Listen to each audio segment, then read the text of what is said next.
It's that time of year, thundering, raining, and we don't stop. We continue to protect Israel, and we get on our rain gear. We go and we do the mission. We continue this. We're going to see this through.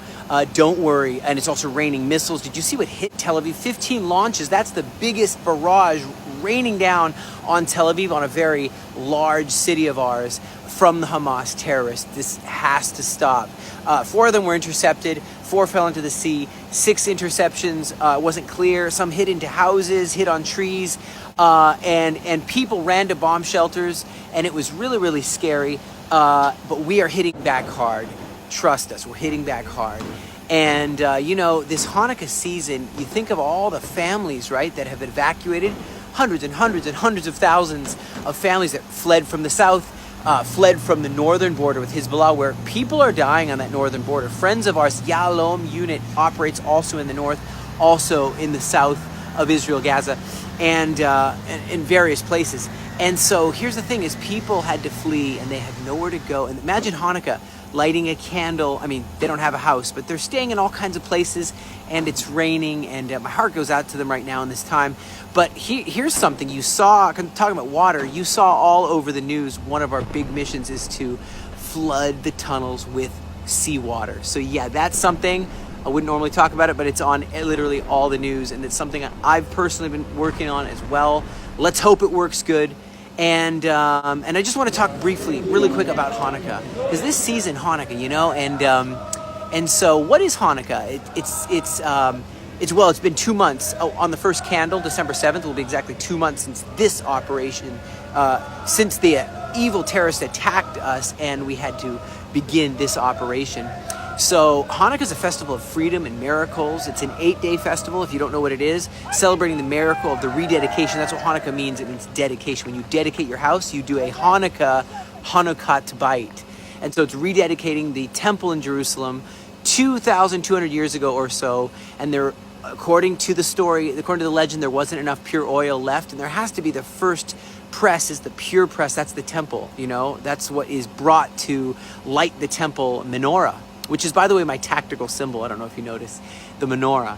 And supposedly the siege by those Greeks on Jerusalem, and we weren't able to get more oil through, but according to the legend, miraculously, that light burned for 8 days, and that's the rise also of Judah the Maccabee, Judah the Hammer, and he arose. His dad was a high priest, Matityahu, which I named my firstborn son. Mattia is short for Matityahu, was the dad of Judah the Maccabee. He's the high priest.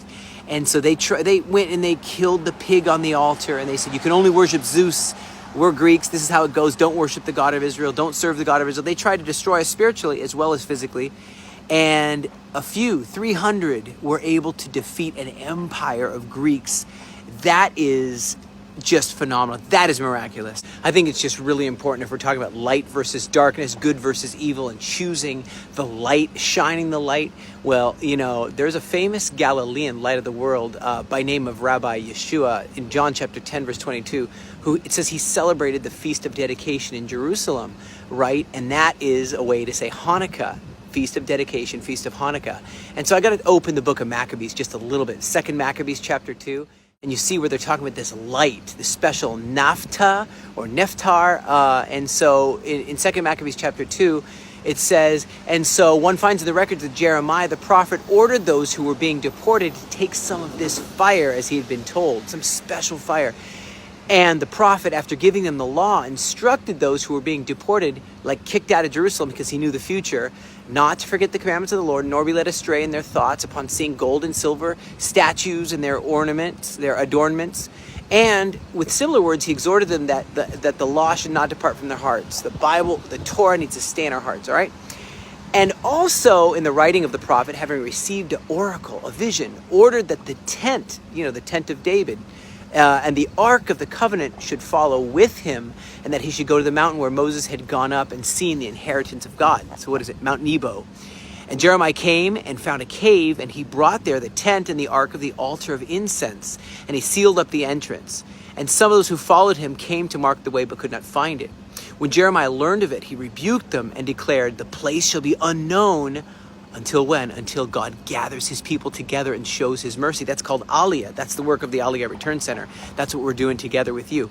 And then the Lord will disclose where these things are. And the glory of the Lord in the cloud will appear, as they were shown in the case of Moses. And Solomon asked that the place should be specially consecrated. You remember when the fire came down on the temple with Solomon? The wisdom that Solomon had offering up a dedication of the temple.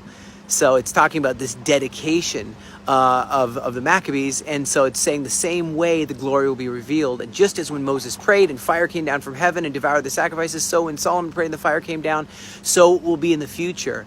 And so it goes on, it says, and Solomon kept also the 8 days.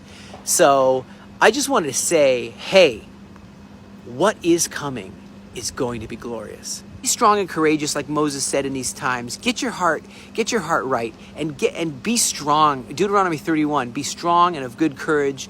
Don't be afraid. Don't be afraid of them, for the Lord your God, he goes with you. He will not fail you nor forsake you.